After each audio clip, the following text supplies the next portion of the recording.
C'est Cinestar sur Radio Star, avec les cinémas Pâté Plan de Campagne et Joliette à Marseille. Cinestar avec Kevin. Bonjour à toutes et à tous, bienvenue dans le podcast Cinestar. Je suis Kevin et j'ai avec moi aujourd'hui Marc. Salut Marc. Salut Kevin. Nous sommes tous les deux membres de l'association cinéphile marseillaise Le Poulpe Savant. Et à l'occasion de la sortie de The Insider de Steven Soderbergh, un film d'espionnage que nous avons hâte de découvrir en salle, Marc, tu as voulu revenir sur 3 très bons films d'espionnage, en commençant tout de suite par Le Pont des Espions de Steven Spielberg. Oui. Qui est un film de 2015, donc qui est quand même assez récent par rapport au film d'espionnage en lui-même, parce qu'il faut savoir quand même, je me suis un petit peu renseigné, mais les espions dans le cinéma, et notamment le cinéma américain, sont arrivés très tôt, carrément au tout début du cinéma. Et, pourquoi ça d'ailleurs tu saurais dire parce qu'en fait, c'est une espèce de sous-famille du film d'action. Ouais. Voilà. Et puis surtout, il y a un contexte politique dans le film d'espionnage, et à chaque fois, bien évidemment, au fil du temps, la politique, les guerres, il y a toujours eu des histoires d'espionnage. Et c'est vrai d'ailleurs que on va dire l'âge d'or du film d'espionnage, c'est les années 50, 60 jusqu'aux années 80, c'est-à-dire la guerre froide, avec ces histoires entre la Russie, les États-Unis, le communisme, le mur de Berlin, le rideau de fer, etc., etc. C'était vraiment l'âge d'or du cinéma d'espionnage. C'est là où il y a eu beaucoup de films. Et donc j'ai choisi Le Pont des Espions parce que bien que ce soit un film réalisé en 2015, c'est vraiment l'archétype de ce qu'on voit dans les films d'espionnage, puisque ça raconte l'histoire d'un échange de prisonniers politiques entre d'un côté l'URSS, de l'autre côté les États-Unis, et tout ça se passe à Berlin, sur un fameux pont dont j'ai oublié le nom, à Berlin. Voilà, donc on est en plein cœur de la guerre froide entre les États-Unis et l'URSS de l'époque. Avec Tom Hanks. L'Allemagne de l'Est et l'Allemagne de l'Ouest, forcément. Voilà, l'Allemagne de l'Est, l'Allemagne de l'Ouest, les pays du bloc soviétique, les pays occidentaux.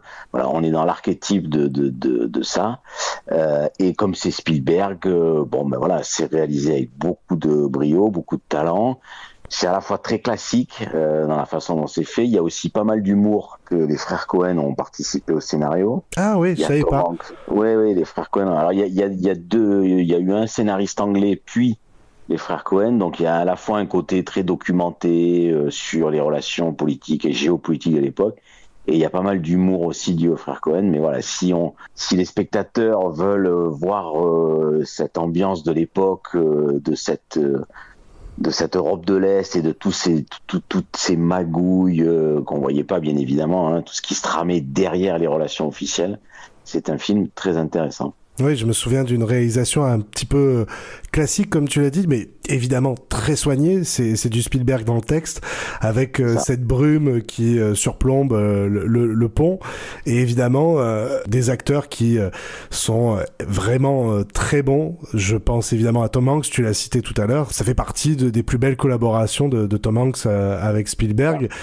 Je crois que c'est à l'époque la 4e fois qu'il retrouve Spielberg après avoir fait Il faut sauver le soldat Ryan en 98, Arrête-moi si tu peux en 2002, et puis aussi un autre film, Terminal, évidemment en 2004. C'est 3 belles collaborations, dont celle-ci, la 4e, 10 ans après. C'est ça. La photo du film est magnifique, les images sont très belles, voilà, c'est un très beau film. Très beau film qui ne comporte aucune musique durant les 20 premières minutes. C'est un choix que Steven Spielberg a pris après être tombé amoureux de New York et de la symphonie de bruit qui s'en dégage. Il a pris alors la décision de ne travailler vraiment que les sons à New York avant ensuite d'enchaîner sur la deuxième partie du film qui va être vraiment l'échange de ces prisonniers. Autre film d'espionnage dont tu voulais nous parler, Marc, là c'est un autre registre, on part dans la comédie, et là ici il s'agit de True Lies de James Cameron. Oui, parce que alors le film d'espionnage, en fait, il a évolué au fil du temps, il était très très très sérieux dans les années 30-40, et à partir des années 60, il a commencé à rentrer effectivement dans une sorte de parodie ou d'humour décalé, et voilà. Et parfois aussi l'espionnage était plus un prétexte, soit du film d'action, soit des comédies ou des comédies d'action, comme c'est le cas de True Lies, qui est l'adaptation d'un film français de Claude Zidi, La Totale. Ouais, ça c'est incroyable quand même. Parce que on a plus l'habitude dans le sens inverse, ouais, voilà, c'est ça. De nous adapter des films aux États-Unis, mais là, surtout dans les années 90, on peut se dire que le cinéma américain est suffisamment important pour générer ses propres histoires, mais non, là, il s'agit d'une adaptation de la totale avec Thierry Lhermitte et Miu Miu. Alors, le sujet est original, hein, puisque c'est un agent secret. Alors lui, Schwarzenegger, il est agent secret, mais sa femme ne le sait pas et elle pense que c'est un modeste employé de bureau et qui a une vie assez terne. Et puis bon, avec des péripéties diverses et variées, elle va se rendre compte de sa double vie. Elle-même, après, va rentrer dans le jeu. Alors, on va pas spoiler parce que c'est pas le but. Mais en tous les cas, c'est du James Cameron de très très haut niveau. Alors avec une histoire, justement, alors pour le coup, la version française est plus travaillée au niveau du scénario, là un peu moins.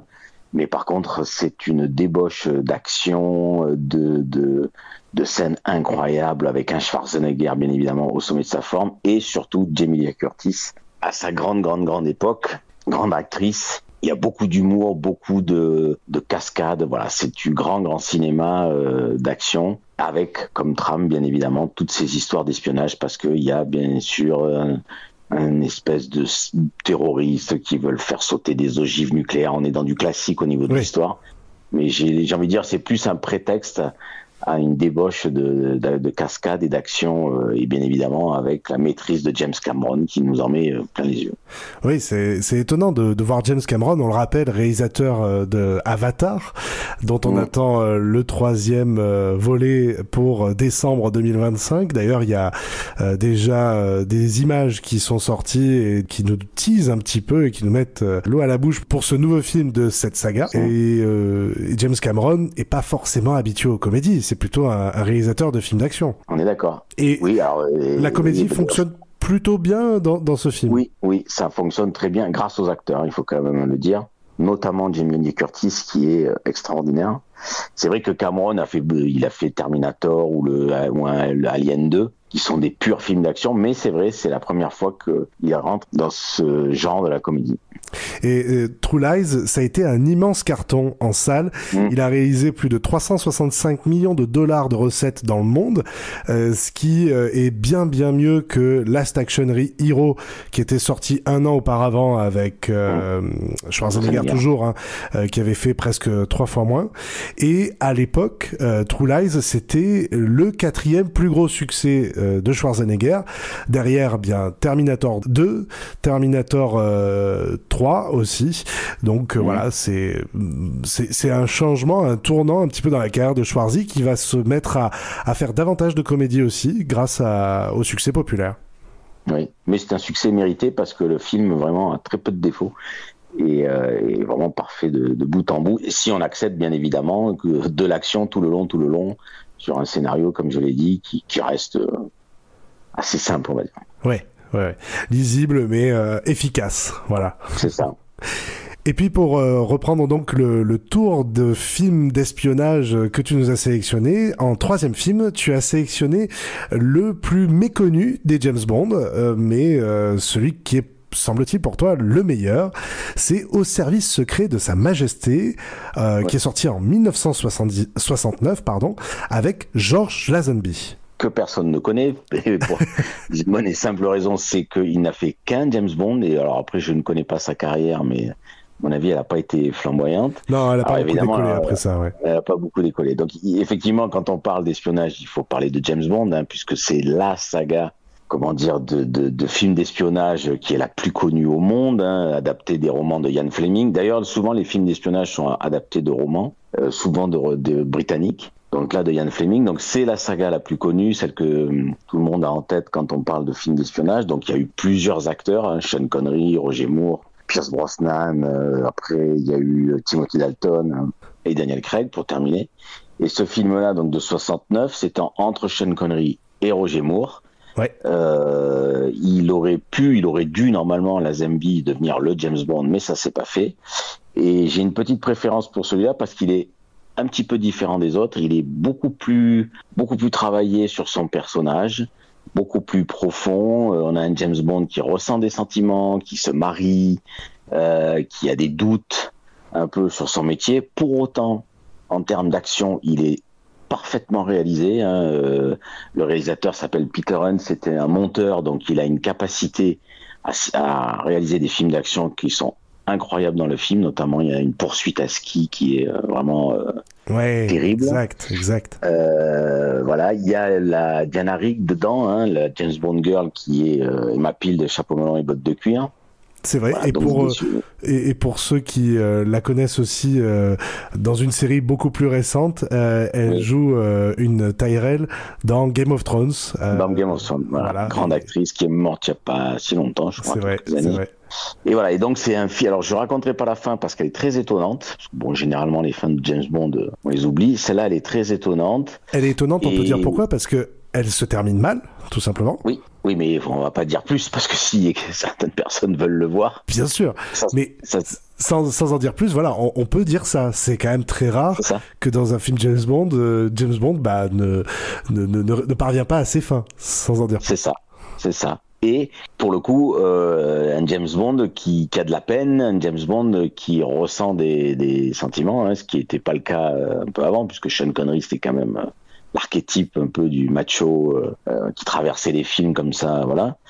Et après ce film, donc on est passé. Alors il y a eu encore un Sean Connery et après on est passé à Roger Moore et là on a basculé dans toute autre chose puisqu'à partir de Roger Moore, les James Bond sont devenus beaucoup plus parodiques, on va dire, que sérieux. Avec des histoires abracadabrantes. Oui, il y a eu une surenchère de film en film jusqu'à arriver à Moonraker où James Bond est envoyé dans l'espace, ce qui a généré beaucoup de moqueries par la suite. C'est étonnant parce que je pense qu'à l'époque, le public était en demande de ça. James Bond, il fallait, c'était devenu un surhomme et il fallait aller toujours plus loin, alors que ceux de Daniel Craig, les tout récents, l'ont humanisé beaucoup plus. Oui, alors effectivement, et je te coupe, mais c'est vrai qu'on a fait un lien d'ailleurs quand Daniel Craig est arrivé avec au service secret de Sa Majesté, parce qu'on a dit que c'était un peu le précurseur du James Bond de Daniel Craig, quoi. C'est-à-dire un être humain avec ses défauts, ses doutes, et non pas comme Roger Moore, une espèce de comment on pourrait dire, pas une marionnette, mais de types comme ça qui traversent les films. Alors moi j'aime bien Roger Moore, donc c'était rigolo, mais ça manquait quand même un peu de substance. Oui, mais surtout beaucoup moins de gadgets en fait, parce que quand tu regardes celui de Lazenby comme ceux de Daniel Craig, il y a beaucoup moins de gadgets. Et oui, tiens, beaucoup moins de gadgets, tout à fait. Alors que Pierce Brosnan, alors lui ça a été pendant quelques films, je crois 4 films de mémoire, on était au paroxysme du cinéma d'action des années 90, début 2000, ça se termine avec Meurt un autre jour, qui est nanardesque au possible, alors que personnellement moi j'aime beaucoup la BO de Madonna, mais on arrive sur quelque chose de vraiment nanardesque, voilà, c'est le mot, et puis on revient à quelque chose de plus sérieux, plus ancré dans le réel avec Daniel Craig, non sans me déplaire. Moi j'aime bien toutes ces phases qu'a vécu ce personnage-là, avec plus ou moins de tendresse évidemment. Je trouve que celui de Lazenby est vraiment très différent des autres, et en cela c'est pour ça que tu nous recommandes de le voir, et c'est vrai que il y aurait pu y en avoir d'autres de James Bond avec George Lazenby, mais c'est lui qui a refusé de sa propre initiative de refaire un autre James Bond. C'est ce qui le rend encore plus unique dans la saga. C'est ça. Bah écoute, merci beaucoup pour cette sélection, Marc, de 3 films d'espionnage. À l'occasion, on le rappelle, du film The Insider de Steven Soderbergh, qu'on attend avec grande impatience, qui sort sur nos écrans cette semaine. Voilà, cet épisode de Cinestar est terminé. Vous pouvez nous retrouver tous les mardis à 19h en live sur Radio Star pour les sorties ciné de la semaine, et aussi donc en podcast disponible sur le site de Radio Star et toutes les bonnes applis d'écoute. À la semaine prochaine. Salut. Cinestar sur Radio Star, avec les cinémas Pâté Plan de Campagne et Joliette à Marseille.